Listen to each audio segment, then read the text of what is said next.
thank you so much for coming on here and teaching me how to wax today.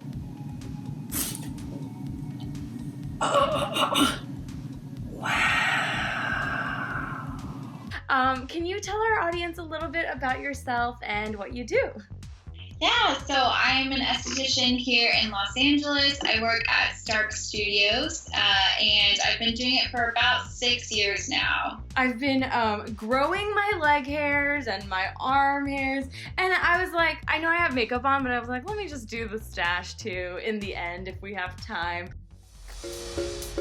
So I ordered this blue wax from Amazon. It had like pretty good reviews. Do you know anything about Cirepil, or do you guys use it? Have you used it? Yeah, it's a really good wax. It's a great brand. It's a non-professional brand, so anyone from the public can buy it, and it works really great with most body hair, and it's easy to use. I'm lucky enough to have this like warmer, and I think they sell it on Amazon, but if someone doesn't have a warmer, can they microwave this? Unfortunately, no, because it does set so quickly. I would not recommend microwaving because you want to keep the pot on when you're working. So you want to keep it on that lower temperature setting so that it stays melted. I would even maybe turn it down a little bit. Typically, you want to turn it on about 30 minutes prior and then let that melt down, and you want to look for a brownie batter type consistency.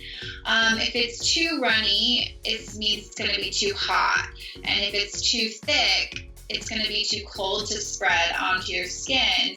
I always do a test patch, and I usually do it right on the inside of my wrist because that's where it's going to be a little bit more tender. I tried wax before. I tried like blue hard wax, and I tried just like the regular strip wax, and I preferred blue a little more, like without the strips, which is why I bought this one. But what is the main difference between the two? The main differences between the two are hard wax is going to be geared more towards like a sensitive skin areas, as well as hair that's a little bit coarser. So it works really great for upper lip, underarm, bikini areas. It's going to be a lot more gentle and work super efficiently. Whereas with soft wax, it can be a little bit more painful because it's adhering more to the skin than just the hair. So first things first, you want to make sure your hair is long enough. Typically, we recommend 3 to 4 weeks of growth. You want to make sure that that hair is at least 1/4 of an inch so that the wax can take hold. Another thing that's really important is exfoliation beforehand. We all have dead skin cells on our skin. We also can have like lotions or makeups, oils. So you want to remove all of that prior to waxing so that the wax properly adheres. Have you prepped your skin? Are you ready to go? Yeah, so I showered and exfoliated last night, and I didn't put like any lotions or anything on my skin today, so. Perfect, yeah, that's great.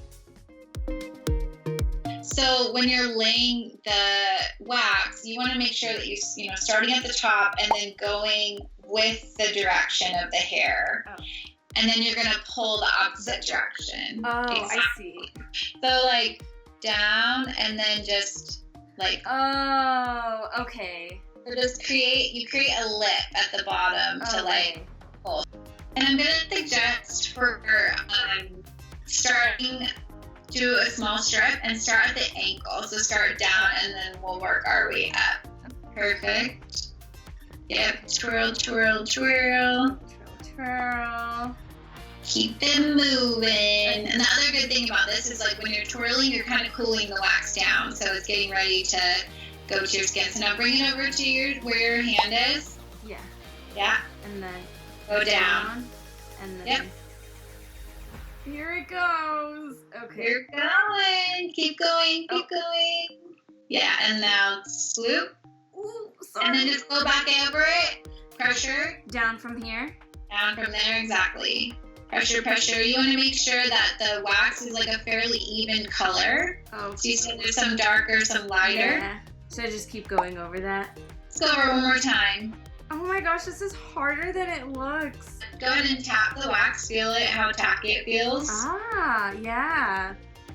So go to the bottom now, and you're gonna just flick a little bit. Start. Okay. Hold with the opposite hand your skin. Yeah. Yeah. Perfect. Okay. And then you're gonna do it like kind of a medium quick pull, not super fast, not super slow. Okay. Yeah. How would Here you do it goes. 3, 2, and 1. Oh! It came off! Wow. I mean, there's like 1, 2, 3 pieces of hair, but like the majority of it came off. Can you see? Oh, Yeah. I don't see know. that. The little. Oh, I love it. Oh my! Honestly, I'll my get it. favorite part. Perfect. Beautiful. That is a good strip. Yeah, that was a pretty good one. So yeah, I think that one you can probably already pull. So pull the skin taut, get to that bottom bit. 1, 2, and oh! Well, that was. That happen when it dries too much. Okay, I would add a little bit more. Okay. So Just toward the bottom. Okay. Oh, sorry, I did it wrong. No, that's great. Just, yeah. That's totally fine. The other way you can test, like I was saying, is if once you feel the tackiness is gone, or not gone, but like it's not sticking to your fingers, you can pull it off. Okay, so I think So perfect. So I would do it now. Maybe just try one-handed. 1, 2, 3. Oh, jeez. At this point. Oh yeah, I know the shin hurts, girl. Oh!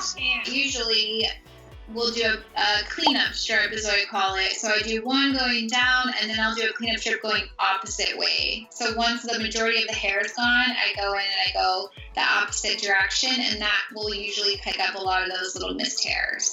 But you cannot do that with soft wax, only hard wax. Okay. It won't hurt as much, I promise. Yeah, definitely not as much, but oh, it's so much smoother. Does that method like prevent ingrown hairs or anything? Like, what's the benefit of that? Yeah, so going with the growth is going to, again, prevent ingrown hair, it's going to prevent irritation, and also prevent it from growing back in, kind of unruly. So for the arms, what we're going to do is more like small, so like a strip more like this size. Okay. Very small. So this way. We call them like tiger stripes. Perfect. And then keep the stick upright as you can. Yep. This is honestly really challenging. Yeah. Ooh. Ooh. Okay. That's good. I think I can do the arms. Yeah. That was nice.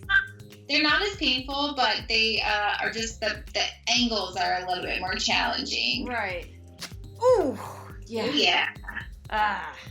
This bit, I usually will take my stick down like so. And then again, on the inside, you're going to go down.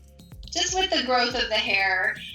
One bit you want to really be careful of for arm waxing is the inner elbow. I think people call it the ditch.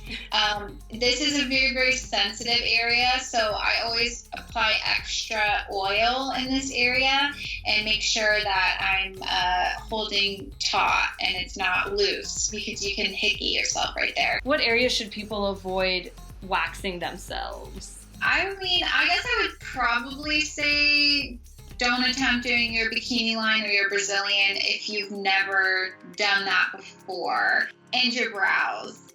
I would not recommend waxing your brows yourself. It's really hard to tell on yourself, like if you're doing the too much, and brows can really shape a face, as we all know. So the first thing is you're gonna want to remove all your makeup. Oh, okay.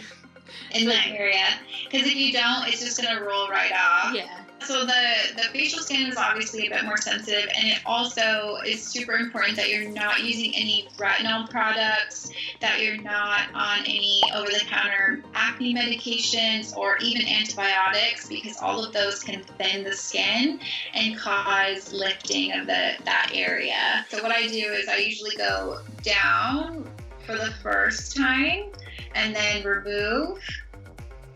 And then Yep. remove. And then once you get that majority off, you're gonna go back, because there's always I find there's always a few hairs right in the corner here that like to stick around. Basically, you're gonna want to hold the skin taut and then go the opposite way. Oh, here it goes. Ooh, oh God.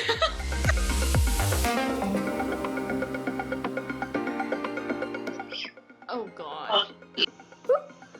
And oh, okay. Right now, my legs are a little bit red. What do I do after? What's a good aftercare regimen? So a little bit of redness, bumpiness, even sometimes people can get hives afterwards due to the heat in the wax and just a reaction. I like to use a witch hazel or a soothing oil for afterwards. And then you really want to avoid the sun.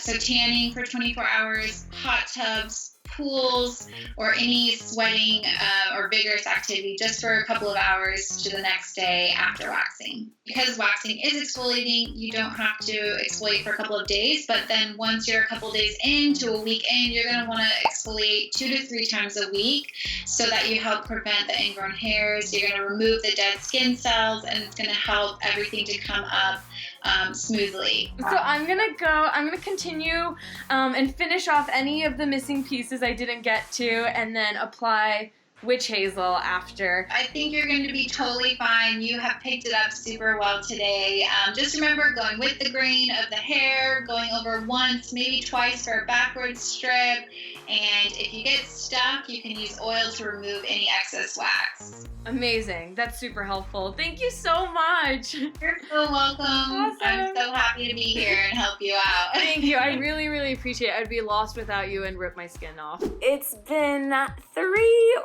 4 hours actually since I got off the Skype call and tried to do the rest of the wax myself.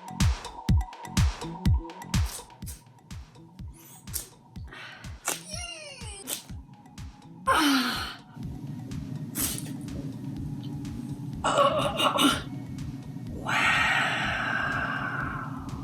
What? Did you have to do the whole thing?